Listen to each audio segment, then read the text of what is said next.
So far, we have done 7 lessons, and now we come to lesson 8, which is on the future continuous tense. And this is also called as the future progressive tense. It indicates that an action will take place at a point of time in the future and continue for some more time in the future. And coming to the structure of the verb, we have will be plus the root verb or the main verb along with the ing, which is also known as the present participle. Now take a look at this example.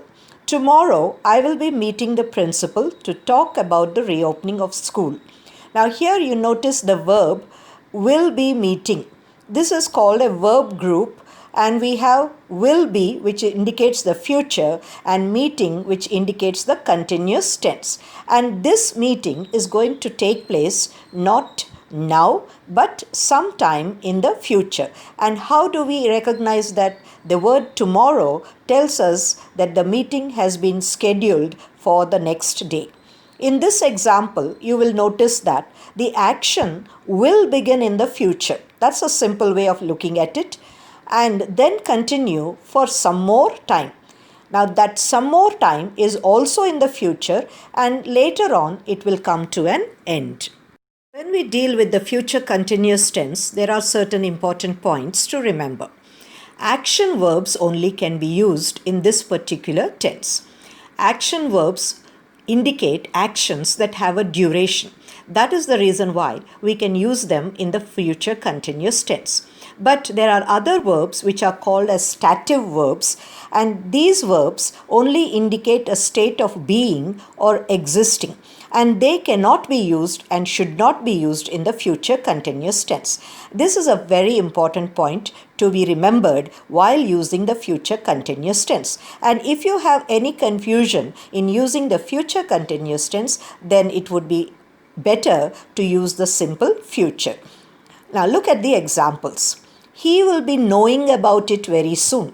This is an incorrect sentence.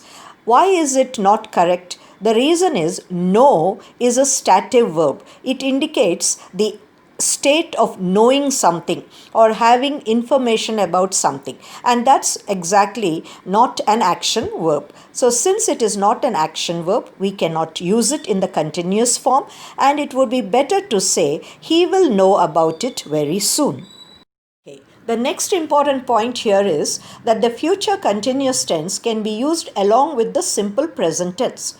That means we need to have two actions.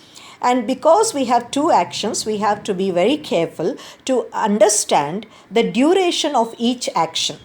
And here we notice in the example given to you, the longer duration is identified with the future continuous tense, and the shorter one is identified with the simple present. Let's read the example. He will be having his dinner by the time she arrives. He will be having his dinner. So this is the longer duration, and this is the action that will take place for a longer time in the future. Now how do I know that it is in the future? Because of the helping verb will, which is a clear indicator of the future. And this action or this longer action is going to be interrupted by a shorter action, that is the arrival of another person. So here we have two actions. The longer action taking the future continuous tense, and the shorter action taking the simple present tense. Now this interruption, it can be a real interruption, or it can also be just an interruption of time. Let's look at two more examples where we have the longer duration being interrupted by the shorter duration. I will be watching TV by the time he reaches home. Mother will be waiting for me when the bus arrives. Now in these two sentences, there is no specific time of interruption. But in the next three examples that I am going to give you, I am going to mention a specific point of time as an interruption. And look at those examples. Tonight by 8 p.m., I will be getting ready to go out. Tonight by 8 p.m., I will be getting ready to go out. By this time tomorrow, I will be writing my entrance test.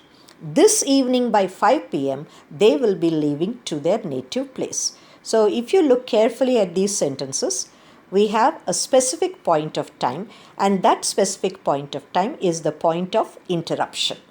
Tonight by 8 p.m., I will be getting ready to go out. By this time tomorrow, I will be writing my entrance test. This evening by 5 p.m., they will be leaving to their native place. So you notice that we have two varieties here. One is with a specific time of interruption, and the other, the previous one, examples which I have shown you, there is no specific time of interruption. So both the situations can be there when we are using a sequence of tense like future continuous combined with the simple present. To complete this lesson, let's take a few more examples. As tomorrow is a holiday, they will be playing at this time.